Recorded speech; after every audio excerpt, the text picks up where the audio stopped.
reste dans la high-tech un petit peu, côté des paiements avec Worldline. Alors, j'en étais resté à fin de l'été. Worldline annonçait un chiffre d'affaires 2,3 milliards, des résultats solides et avait confirmé ses objectifs. Que faut-il regarder sur cette valeur ?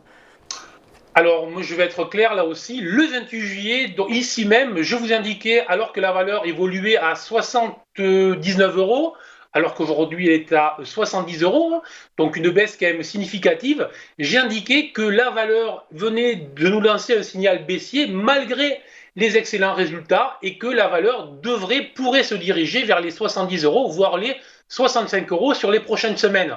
Force est de constater que depuis le 28 juillet, c'est exactement ce que la valeur vient de réaliser. On est à 70 euros. Donc, et j'indiquais à l'époque que ce niveau serait potentiellement un niveau sur lequel nous pourrions rentrer ou un niveau sur lequel il faudrait regarder pour commencer à ouvrir des positions. Alors, est-ce que l'on peut le faire? Ce que l'on voit très bien sur le graphique que vous avez mis à l'écran, c'est que les 70 euros, c'est un premier niveau support qui a servi de point d'entrée aux acheteurs à plusieurs reprises, même à 5 reprises. Alors, est-ce que pour une sixième fois, les acheteurs vont se présenter?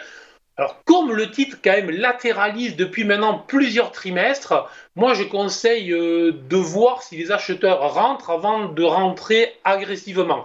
Car si jamais les 70 cédés, le prochain niveau sera 72 euros, donc encore plus de 10% de baisse qui pourrait être fait assez rapidement. Donc, c'est un niveau qui potentiellement peut intéresser les acheteurs. La baisse que nous attendions a été réalisée. On va attendre maintenant dans les prochaines heures, très typiquement, voir si on a un petit signal à l'achat. Alors, pour ceux qui pratiquent les chandeliers japonais, tout simplement, on va regarder si on a, par exemple, navalement, si on a une étoile du matin, donc ça va en faire rêver certains. Il y en a d'autres qui vont me dire, mais c'est quoi ça? Alors, on peut aussi regarder si on va clôturer sur un haut plus haut que le haut des jours précédents. Voilà aussi des choses simples à regarder.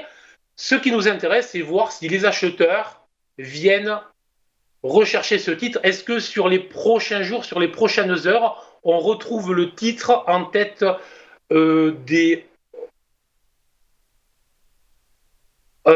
en tête par exemple. Donc en fait sur en fait le CAC. Voilà. Donc je suis intéressé sur ce niveau-là. Il faut donc désormais que les investisseurs me poussent à me positionner à l'achat.